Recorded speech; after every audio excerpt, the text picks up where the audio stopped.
Situation. A prop cantilever beam is 10 meters long.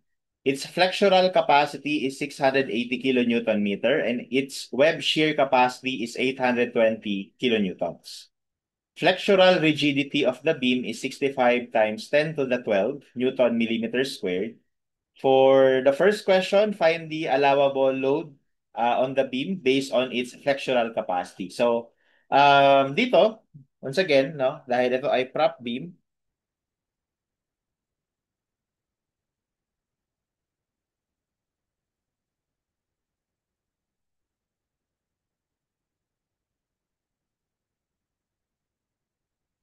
ayan, tapos meron, bali ano, uniform load lang ang loading niya.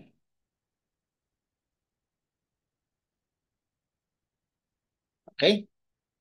So if you would refer to our previous discussion, we already derived before na kapag ito ay W, tapos ito ay L, ang reaction dito, sabi ko, tandaan nyo na, di ba? 3/8 WL. Tapos yung reaction dito ay 5/8 WL. Kapag kahit yan lang yung ma-memorize niya, kapag prop. Kasi laging lumalabas to sa board exam eh, yung prop beam, no? Kung mapapansin nyo. And then, yung moment dito, kahit wag mo nang kabisaduhin, kasi madederive mo na naman na. No? Pero I think that's WL squared over 8 if I'm not mistaken. Pero check natin. So para makuha natin yung moment doon, mag-moment lang tayo sa fixed end. Summation ng moment sa fixed end equals 0. Assuming counterclockwise positive, we have W L times L over 2 clockwise. Tapos 3/8 WL times L counterclockwise. Tapos yung M inassume ko na counterclockwise. So M would be, check ko lang ah. So 1/2 minus 3/8. So that's 1/8 niya. So WL squared over 8 niya. Yung moment dito. Ayan. Okay? So, so dito, tinatanong na, what is the allowable load base dito? May base dyan. So, well, para masagot yun, edi kailangan nating i-equate yung maximum moment dun sa flexural capacity. So, ang question ngayon, ito ba yung maximum moment natin kapag prop beam? So, depende sa loading. So, kapag ang loading mo, uniform load, ito na yun. Okay, pero gusto ko lang din ulit na banggitin na maliban sa negative bending na to, meron pa tayong positive bending somewhere here. Okay, meron tayo diyang positive moment. No? And to prove you that, let me just copy this.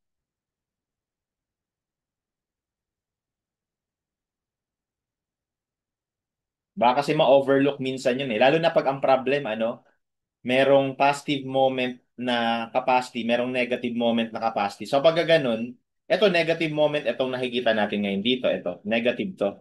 Oops.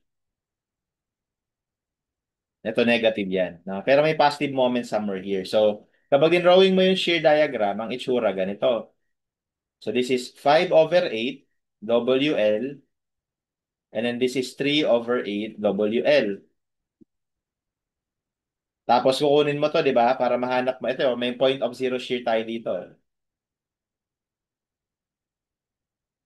So, ibig sabihin, may in-expect ka dyan na maximum moment, di ba? So, kapag sinod natin ito, magre-ratio and proportion ka lang, di ba? So, lalabas lang dyan 5/8L. Sa itong kabila naman, lalabas ay, so yung L minus X, ang lalabas lang dyan ay 3/8L. Okay, so ngayon, kapag dinrawing naman natin yung moment diagram, note that meron na tayo ditong counterclockwise moment. So, meron na kagad tayong moment na pababa. Ng value ay WL squared over 8. And then, i-add lang natin yung area nito. So, 1/8, negative ito eh. Negative 1/8 plus area nitong triangle. So, 1/2 base, 5/8, times height, 5/8. Ayan. So, 9/128 WL. WL squared. Yan yung itsura ng moment diagram ng prop beam. Okay? Kaya lang, dito sa between these two, kapag kinompare mo yung 9/28 sa 1/8, ang 1/8 kasi, itong 9/128 kasi 0.07. Yung 1/8, 0.125. So, mas malaki to overall. No? Ito yung maximum negative moment.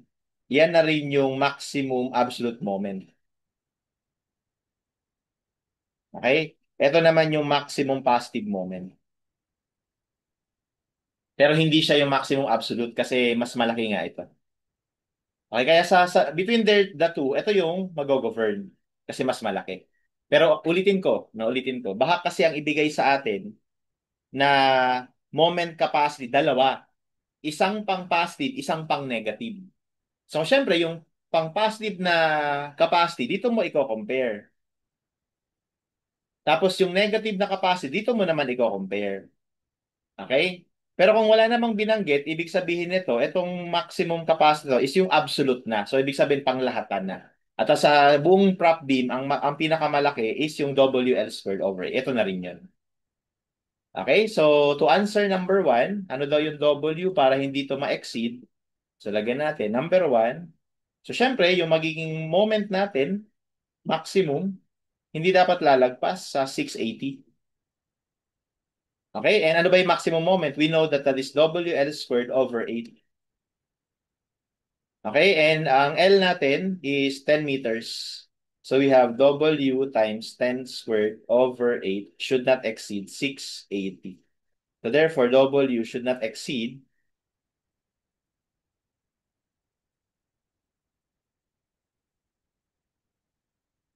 54.4.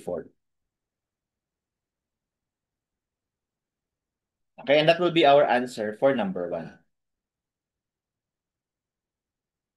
Next, so ito, 54.4. Next, find the allowable load based on shear capacity naman. So dito naman tayo magbe-base shear capacity, 820 kilonewton. So, ngayon, hanapin naman natin saan yung maximum shear. Well, kahit sa load diagram pa lang, klaro na ito yung maximum shear. And we can verify that by looking at the shear diagram. So dito, ito yung lumalabas na maximum shear. Kasi obviously, mas malaki yung 5/8 kaysa kay 3/8, di ba? So kaya for number 2, yung maximum shear hindi dapat lalagpas ng 820. And based on our derivation, ang maximum shear ay 5/8 WL. Now, since L is 10, we can solve for W.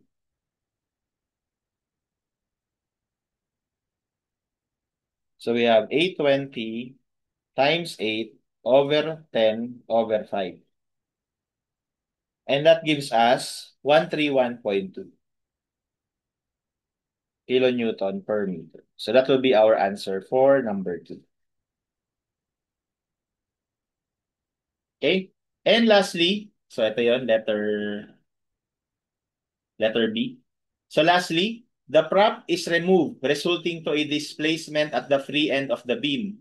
Find the camber required to offset the beam deflection. So ibig niyang sabihin sa camber required is ano yung kailangan mong itulak pabalik pataas para wala siyang deflection sa free end. So parang superposition method, parang sinasabi niya lang na 'di ba ito yung ano natin, cantilever. Siyempre, pag tinanggal mo nga naman yung prop beam, yung loading dito will cause deflection. Ba? Will cause deflection. Gaganyan na siya. Ayan. May deflection dito. So, ang tinatanong niya, yung sinasabi niyang camber, ano yung kailangan mong distance na i-cover dito? Well, yung camber na yun din yung deflection natin. Di ba? And dito, kapag cantilever na merong uniform load, na loaded all throughout, binanggit ko before na kabisaduhin na natin deflection formula na yan. That is WL to the fourth over 8 EI. Okay? So, yan na yan. So, all we have to do is to substitute. So, WI,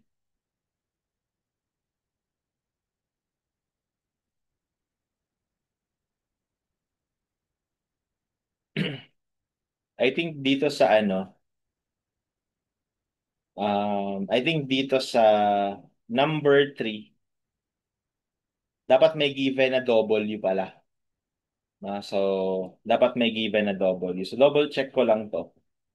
Kung meron ba tong given na W. Hold on a second.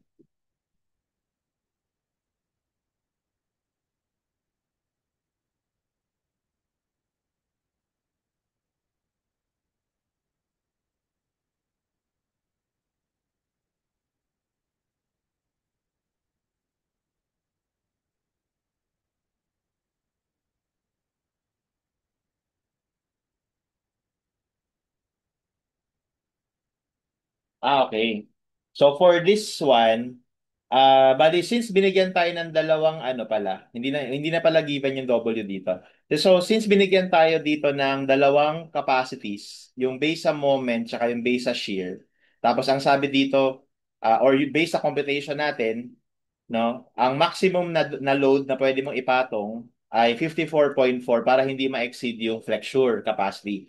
Para naman sa shear, ang maximum na W is 131.2. So for number 3, although hindi binanggit kasi wala namang given, no? So what we would do is we would use the governing W, which is yung mas maliit, 54.4. Okay, that is for number 3. So ito. So dito, 54.4. Okay, tapos L, ang L natin ay 10, ano? 10. So gawin natin yung meter over 8. Tapos yung EI, actually itong binigay na to, ito yung EI. Yan yung EI. Flexural rigidity. Yan yung EI. So 65 times 10 to the 12. Okay? So ito naka-Newton, mm squared. Ito naka-mm to the fourth.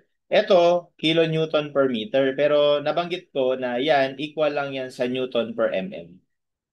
Same lang yan. Kasi ang mangyayari lang guys, yung kilonewton para maging newton, magdi-divide ka ng, or mag-multiply ka rather ng 1,000. Para naman yung meter maging millimeter, magdi-divide ka naman ng 1,000. Kaya parang yung 1,000 na minultiply mo, tapos dinivide mo, magka-cancel lang. Kaya same lang to dito. Okay? So therefore, dito pagkikita natin na magka-cancel yung newton, tapos magka-cancel ito, magiging cube na lang. Tapos yung millimeter squared sa ilalim, ika-cancel to. So ang matitira dito na units ay millimeter. Okay, and if we would calculate,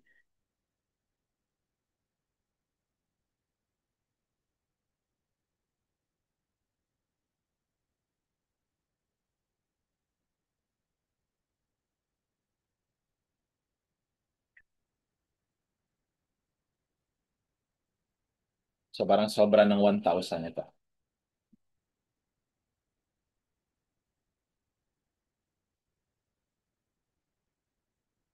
I think tama naman. So sumobra ng 1,000. So tama naman to na ano, WL to the fourth, EI, EI natin. I think yung EI dito, 65 times 10 to the 12. There's something wrong with the units here. I think dapat kilonewton mm squared yan. But anyway, so lalabas dito na units natin ay naka-mm. So 1.046 mm. 1046.15 mm to. Okay? So I think yung nasa choices ay naka-meters pala. No? So dapat naka-meters. Ito yung kasi yung sagot dyan. 1.05. Okay, so pero tama naman yung units conversion natin eh. Ay, wala namang mali dyan. So therefore, siguro, piliin na lang natin yung sa choices na 1.05 meter. No? So that will be our answer.